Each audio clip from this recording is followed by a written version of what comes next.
Hello everyone. हम इंसान ना बड़े अजीब किस्म के प्राणी होते हैं। हमको पता ही नहीं होता है कि हम एक पल जिस चीज को सपोर्ट कर रहे होते हैं अगले ही पल उस चीज को अपोज करते हैं। एक लाइन है जो हम अक्सर कहते और सुनते हैं, परिवर्तन ही संसार का नियम है। लेकिन ये नियम दो चीजों पर अप्लाई नहीं होता। पहला तो खुद परिवर्तन पर, मतलब परिवर्तन में कभी परिवर्तन नहीं होगा। चेंज इज इनएविटेबल, वो होगा ही। और दूसरा है उस परिवर्तन का अपोज। लोग परिवर्तन का अपोज करना भी कभी बंद नहीं करेंगे। अच्छा, अपोज करना आपके इंसान होने की निशानी है, क्योंकि जानवर अपोज नहीं करते। जानवर को अगर कोई चीज से खतरा लगता है ना, वो वहां से भाग जाता है।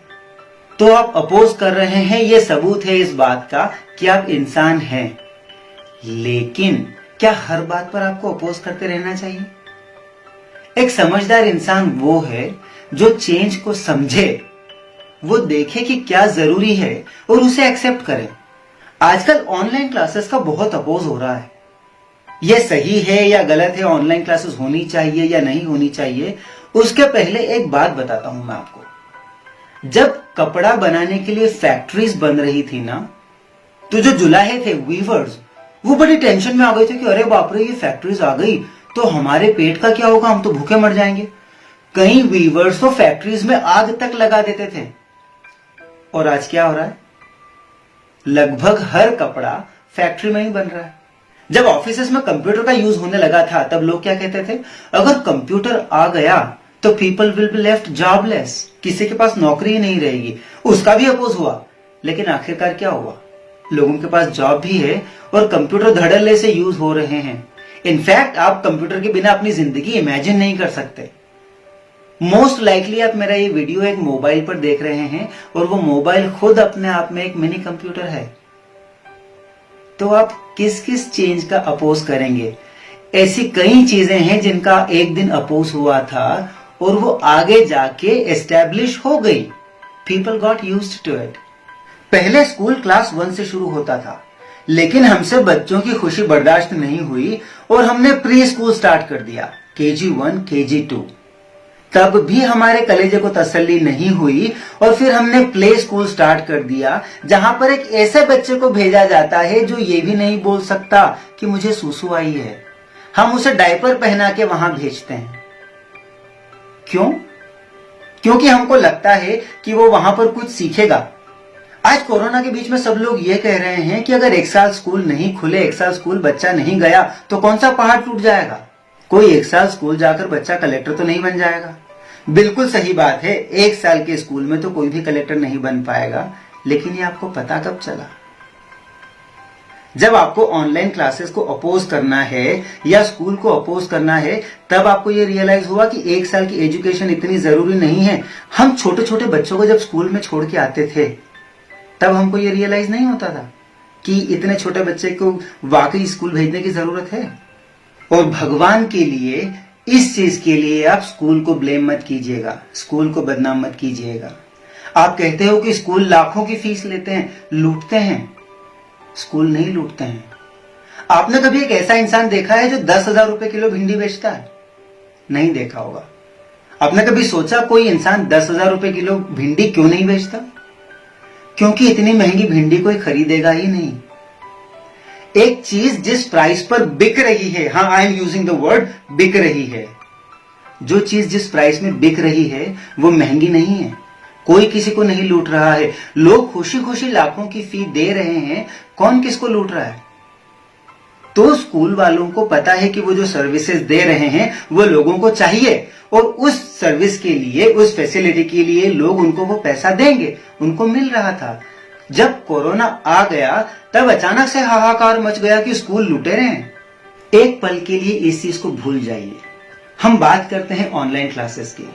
आपने कई लोगों को कहते हुए सुना होगा या सोशल मीडिया पे पढ़ा होगा कि ऑनलाइन क्लासेस केवल एक ढोंग है, बस स्कूल वालों को फी चाहिए इसलिए नाटक कर रहे हैं, बच्चों को कुछ समझ में तो आता है नहीं।